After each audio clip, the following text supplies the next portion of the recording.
Hey guys, Mr. here again for another video today, and we are back with our Houston Vikings franchise mode.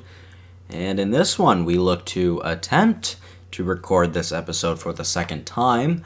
And as you can tell, we are at the re-sign phase. And if you do remember where we left off in the last episode, it was at the draft because we did do the draft, but it was in the last recording that for some reason failed to make my voice clear and you could not understand what I was actually saying. So yeah, there was it sounded like there was two of me, and then everything, sometimes it would cut out as well, but it was just extremely annoying. You seriously couldn't tell what I was saying, so yeah, sorry about that. So you missed the draft, but I will show you who we did end up drafting. And if you guys do not remember as well, that we did manage to get another franchise level player. We did sign him. He is going to be playing in the CHL this year. He is a 78 overall, fourth line forward, Darren Nicholas. We drafted a franchise player, Curtis David, back in 2022. Then Ken Benson in 2023, and now Darren Nicholas in 2024. So we're basically the Edmonton Oilers, but better because we actually have franchise potential players. And in Edmonton's case, they only really got one, and because Nuge isn't as good as they would hope, or they would have hoped, I should say. Then Yakupov, you know what happened with Yakupov, and they don't have Taylor Hall anymore, so basically only got McDavid. But yeah, now looking at our team is ridiculously stacked in the overall and potential-wise, and I just noticed that Tim Roning is now an 85. He was an 87 with much better value before the re-sign phase for some reason. I don't have to sign him this year. I get to sign him next year, but yeah, for some reason he is now an 85, which is weird. I did not agree with that, or I do not agree with that. Nickerson was also an 85 at the time, though, so I don't know. Weird changes in weird places. So the very unfortunate part about drafting Nicholas, I did say this in the last episode, is that he is a right wing, and we also have Curtis David as a right wing franchise player. Then we also have Barry Gibson as a right wing right now. It's something. We will see how that goes, but we do have a lot of medium elite, low elite, medium top six. Potential players, medium top six forwards, I should say. And the problem with that is that we are going to have to move some out. And to make it even harder for myself, I'm going to go to free agency and I'm going to sign players like Untinen and Nazarov because they're both medium elite. Well, we're going to try to sign them at least. We're going to offer Untinen a max contract, and we will do the same thing for Nazarov. And there was one low elite forward I did want to look at as well. 68 overall at 19 for Franklin Gorin. Not a single team is interested in him either. I would like to get that guy especially, although I would like to get Untinen as well. If I don't get Nazarov, that's fine. Untinen I would like, though, because he's 60 overall, 19 years old, and he's got the medium elite, although Gorin looks good, though, because the low elite, 68 overall at 19, is not bad either. Then we've got Caron down here is 59 at 19, but yeah, like I said, I wanted to move some players out because I'm going to need to move some players out to give some of our younger players more ice time. Just a quick recap, I guess, over free agency. We've got Rantanen, Yossi, Vrana, Barry, Petrangelo, Bowie, Larkin, Dubois, Okposo, Forbort, and Montour as the 82 pluses. And Rantanen only got up to an 88. I'm sure Colorado fans would like to have seen him got a lot higher than that. To be fair, I do too. I think Mikko Rantanen is a pretty solid player. I'd love to see him get to maybe a Ovechkin sniper level. Just kidding. I doubt that will happen, although who knows? Anything could happen. Yossi, 87, he's starting to drop off. He is 34 years old. Same thing with Petrangelo, 34 years old now, 86. Although Vrana and Bowie, very interesting too. Current Washington prospects. Both grew to be pretty solid players in this game, although Vrana is looking for quite the money. or quite a lot of money at only an 86 overall. It's kind of ridiculous, I'm not going to lie. All right, now, re-sign phase. Who did we re-sign? We basically re-signed everyone, and one thing that I need to show you guys is that some freaking way, over the second round loss to the draft, Ukko-Pekka Luukkonen grew from an 80 overall, or an 81 overall, to an 87 overall. So he is now an 87 overall, and he has finally grew for us to finally be good. And I'm so happy about it. But we still got to be careful with it because Radoslav Hrbass is still here, also still 2 years younger than Luukkonen, and he has, or there's a 5 overall difference. So we'll have to wait and see how that works out. In the draft, we did draft this Melvin Gibbons guy, medium starter, not too bad, and we still have the 3 medium elite goaltenders as well. But the main thing is Luukkonen did finally grow. So we signed Luukkonen to a 4-year deal at $9.4 million. He was looking for a crap ton of money. At 8 years, he was looking for like $13 million, I think it was. It was ridiculous. It was quite something.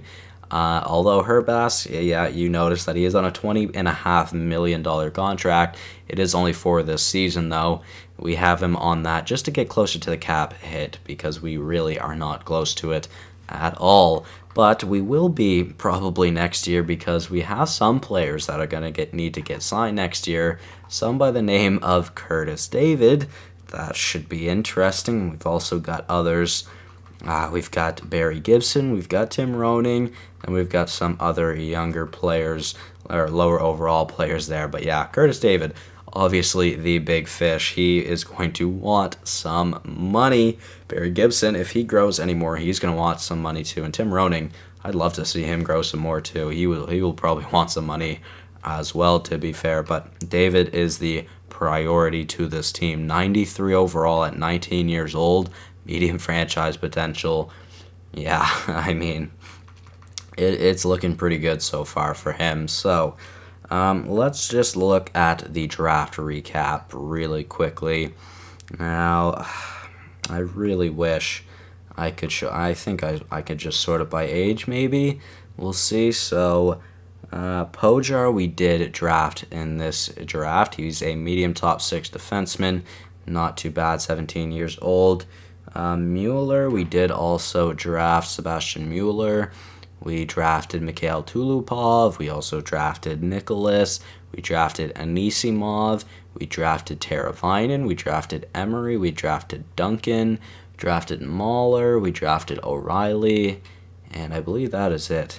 Yeah, so a few of them have a decent amount of value. Obviously, the big one is Darren Nicholas, and we'll see how he does. But yeah, not too bad, that's for sure. Now, 3 franchise potential players, man. Unreal what I'm going to have to do with this team. It'll be quite something, that's for sure. What I am going to do with this team, I could not tell you, but we'll have to wait and see. So currently, as of right now, I wanted to sim to the regular season to see what our team will look like. We are listed as contenders currently, and that is before the off-season growth of some of our prospects. And I had a question for you guys in the last episode, but I guess it'll just have to be a question for this one. Goran rejected. Our roster's full. I forgot about that. Juntunen, though, did accept. You know what? I think I'd rather Juntunen accept, to be fair. The medium elite, although... wait, stop the sim. Is the low elite guy still there? I forget his name. Goran? I don't remember. Why am I doing this? Sort of by potential. Goran is still there. Okay, you know what? We will offer him another contract. We'll just trade somebody away then. Yeah, we're just gonna trade somebody away just so we can get him. You'll probably see a lot more. You'll probably see a lot more trades in this episode. We'll have to wait and see, though. Who I'm going to be trading, I do not know. Anybody on the main team? Probably not. How about Timothy Liljegren? Wait. There was one player I wanted to trade. It was Kavosari. I did sign him this year, which I didn't really want to, though, to be fair. I just kind of did, and then I forgot that I wanted to kind of get rid of him. So, yeah, we have him, but we'll just trade him away for a second. Yeah, we're just going to do that. Second in Anaheim. Thank you very much. There we go. We now have that open roster spot as we start simming to the next season now. Goran did accept. Very good. That is fine with me. Yeah, okay. So, let's see. Shattenkirk and Sissons for Buke and Mickelson. We will decline that as we sim to the next season. I don't know if I may do any trades. Chris Biggers for Joey Buke and a third. No, thank you. But yeah, like I said, I don't know if I am going to do any trades in this episode. Ken Hillis, no. Not trading him away. But we'll see what I'm going to do in the future. I might do it in the next episode just because I actually don't know what trades I do want to make right now, because I am going to need to make some trades to move some people around. We'll have to see, though, and I don't know if I want to do it in this episode because, like I said, I do not even know any of the trades I have planned to do yet. We'll have to wait and see, because, like I said, I truly do not know what I'm going to do. We'll see, because it all depends on overall wise, I guess. Really, that's the main reason. But yeah, I don't know. We'll see. We'll see. We are like 12 minutes in almost. We will see if or we'll see what we're doing at the regular season. We'll see what the team will look like. Set captains. I think I gotta give the captaincy to Curtis David at this point. So I think it is time, because I think he most definitely deserves it. So Hischier will now be an assistant, and Curtis David will now be our captain. Very interesting, that's for sure. This should be interesting. That's for sure. I don't know. Hopefully Hischier isn't too mad about it. We aren't going to edit the lines. We'll just wait and see what this team is looking like in just a second. Curtis David is obviously still our best player.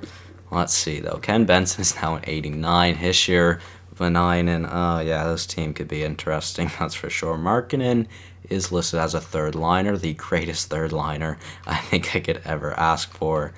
Yeah, so, see, this is what I mean right now. We have a lot of players.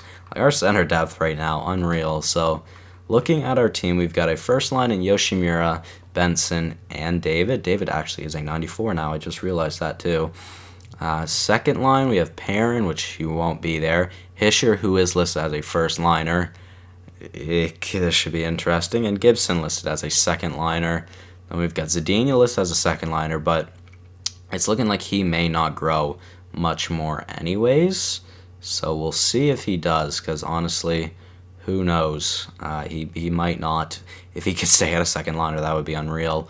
Third line, Reese, Buke, and Vanainen. No, that's our fourth line, sorry. Reese is third line. I don't know. We'll see what he's doing there. Buke, third line, Vanainen, third line, and Moses, third line. As for defense, Nickerson's an 88 right now, listed as a top two. Roning is back up to an 87. Jocelyn did not grow. Trojanovic grew 1. Krestanovich grew, and Davison, I believe, grew 1 overall as well. So our decor still isn't looking too great. We'll have to wait and see what it's looking like in the future. Luukkonen, an 87, still Herbass, though. He is catching up, which is kind of scary. He is now a 84 overall. So it'll be interesting to see what it's like having to balance them out. Not even ice time wise. I'm scared to see how much he does grow, and if he does grow to get past Luukkonen, we'll probably have to trade away Luukkonen. I guess it depends on who's the better goalie. I don't know. We'll figure it out and see. That the other thing is that we've got Nicholas as well, because he is supposed to make this lineup. And looking at the roster, this is going to be quite something. Let's just look at forwards really quickly. So those are actually all the forwards we have up in the NHL right now. Ronaldo, though, could play in the NHL. Nicholas, I should play in the NHL since he is listed as a fourth liner. Defensively, McIsaac, we should probably play in the NHL, although who knows. Goalies in the AHL, Steckel's up to a 70, Vallette and Deschamps are both 67, so we'll have to wait and see what I'm going to do there. I do not know, but as of right now, guys, I am going to end the episode here, so there will be a lot of trades in the next episode. We'll have to wait and see how that goes. Like I said, we'll wait, but there are going to be trades, and we're going to see how much this team is going to change, because there are places where I do want to make some changes right now. Really, we are listed as champions right now, arguably. I would agree, but okay, that's it for me, guys. I don't even know what I'm saying anymore at this point. Thank you guys so much for watching. Hopefully you all did enjoy, and I will see you in the next one. Goodbye.